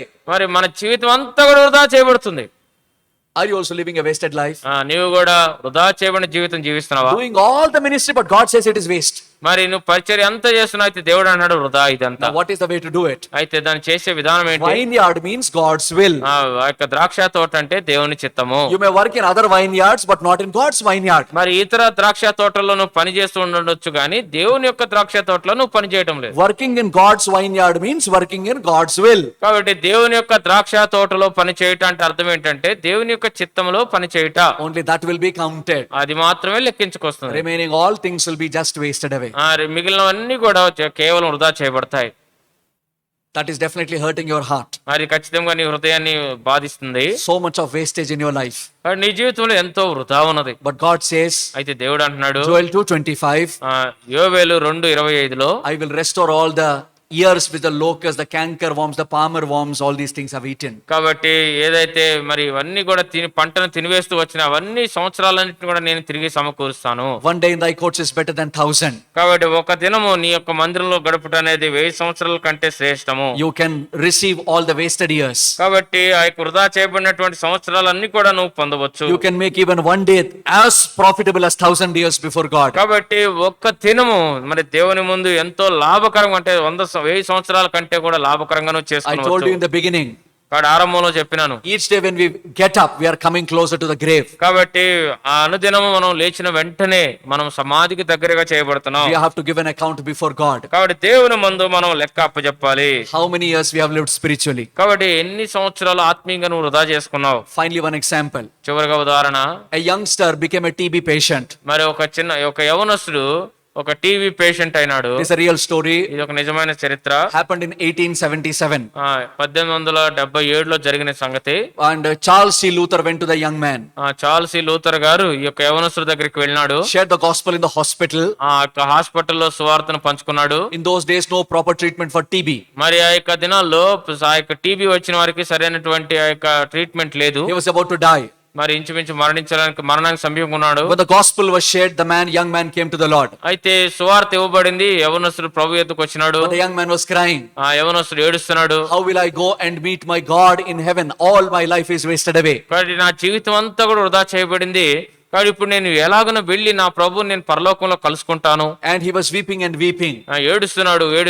Then Charles C. Luther said, మరి చార్ల్స్ లూథర్ గారు అన్నారు, I am going to write a hymn on your name of your experience. నీ యొక్క అనుభవం మీద, నీ యొక్క పేరు మీద నేను ఒక పాట రాయబోతున్నాను. Any person who comes to the Lord to serve the Lord you will receive the blessing because of them.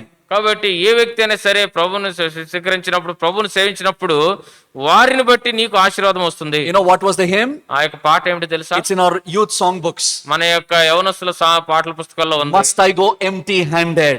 Must I go empty handed అనే పాట. ఖాళీ చేతులతో నేను దేవుని దగ్గరికి వెళ్ళాలా? ఖాళీ చేతులతో దేవుని ఎదుగు నేను వెళ్ళాలా? When that song was written, మరి ఆ పాట రాయబడినప్పుడు hundreds came to the Lord. వందల మంది ప్రభు ఎదుకు వచ్చారు. Many were born again. అనేక మంది తిరిగి జన్మించారు. Many dedicated to the Lord's service. అనేక మంది ప్రభు సేవ కొరకు అప్పగించుకున్నారు. So many souls were saved. అనేకమైన ఆత్మలు రక్షించబడ్డాయి. The one day life of young man was so profitable before in the eyes of eternity. కాబట్టి ఆ యవనస్తుని యొక్క ఒక దిన జీవితము నిత్యత్వం కొరకు ఎంతో లాభకరమైంది. May God help you to understand and teach wisdom in your heart that you may know how to count the number of days that you live. కాబట్టి నీ జీవితంలో ఉన్నటువంటి ఆ యొక్క దినములు ఎలాగ లెక్కించాలో అటువంటి గ్రహింపు, అటువంటి అర్థం ప్రభు నీకు సహాయం చేయాలని ప్రభు నీకు సహాయం చేయను గాక. May Lord help you to redeem your time according to Ephesians 5:16. ఎఫెసీయులకు రాసిన పత్రిక 5:16 ప్రకారంగా ఆ యొక్క సమయాన్ని పోనీక నువ్వు సద్వినియోగం చేసుకోవాలని ప్రభు సహాయం చేయను గాక. Shall we come upon our knees? మనం మోకాళ్ళ మీదకి వద్దాం. Shall we pray? ప్రార్థన చేసుకుందాం.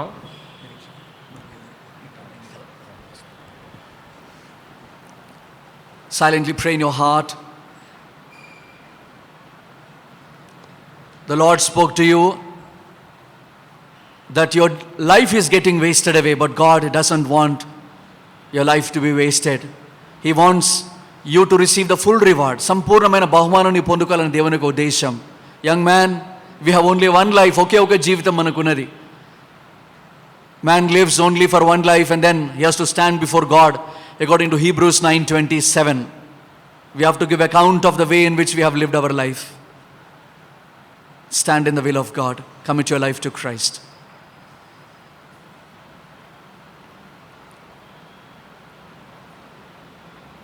Shall we pray? Loving Heavenly Father, we are so thankful to the Lord for this time that you have given to us. You gave us understanding from thy word of how the time has been wasted away in the lives of the people of God because of disobedience to the call of God, showing no full obedience to the commandments of God. Lord, acting independent of the will of God. Oh Lord, living in unbelief, living only serving Satan. All these ways, even at the people of God, Lord, we have suffered so much of loss. We pray, Father, thy grace may be sufficient, that I would speak to the young people and help them to have a full utility of their time. Lord, their spiritual years may be exceedingly vast. Oh Lord, so much of our time has been already lost, but there is a God in heaven who can restore all the wasted years by his mighty power when we, Lord, be in the center of his will and act according to his will. Continue to grant your grace unto all the young brothers and sisters. Do the work in their lives, Lord, and help that all their wasted years be restored. Grant your grace in abundance, Lord. Commit every young brother and sister into the loving hands and care. Bless our young people, Lord. Do a new work in their lives and bless them abundantly, Lord. Meet all their needs, Lord. Drive out every fear of their lives, O Father, and bring them into the center of your will. Let Lord Jesus Christ be exalted through their lives. Keep them under the covering of thy precious blood and bless them abundantly. Thank you for, Lord, your goodness this evening hour that was shown to us. Lord, our time, O Lord, in eternity may be useful for thy glory. Exalting thy great name, committing all the young people who were listening to this online meeting, and all the youngsters who have come here, bless them abundantly. Exalting thy great and wonderful name, Lord, accepting our nothingness and trusting in thy divine power, giving you all the honor, all praise, praise, prayer, thanksgiving in the blessed name of our loving Savior, Lord Jesus Christ. Amen. Now unto whom is able to keep us from falling and present us faultless before the throne of his glory with exceeding joy, unto the only wise God our Savior be glory, honor, power, dominion, both now and for evermore. Amen. నీ యౌవనమును ఓ యౌవనుడా చేయకు వ్యర్థము చేయకుమా. నీ యౌవనమును ఓ యౌవనుడా చేయకు వ్యర్థము చేయకుమా.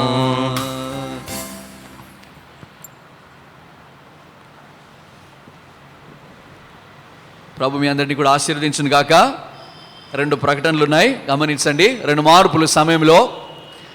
రేపు ఉదయకాల సమయంలో 8 గంటలకే తిరిగి సండే స్కూల్ కొరకై మనం ఆన్లైన్లో సమకూడతాము. తల్లిదండ్రులు మీ యొక్క బిడ్డల్ని సండే స్కూల్ కొరకై ఉదయకాల సమయంలో 8 గంటలకు వాళ్ళని సిద్ధపరచాలని ప్రభు పేరిట మనవి చేస్తున్నాం. తిరిగి 9:30 గంటలకు ఇది ఒక మార్పు. పోయిన వారం మనము 7 గంటలకి ఆరాధన కలిగి ఉన్నాము. ఇప్పుడు ఈ వారం అయితే 9:30 గంటలకు 9:30కి ఉదయకాల సమయంలో మనము ఆరాధన కలిగి ఉంటాం. దయచేసి యొక్క సమయం యొక్క మార్పును గమనించి మీరు పాలు పొంది ఆశీర్వదించబడాలని ప్రభు పేరిట మనవి చేస్తున్నాం. ప్రభు మీ అందరినీ కూడా ఆశీర్వదించును గాక. Praise the lord.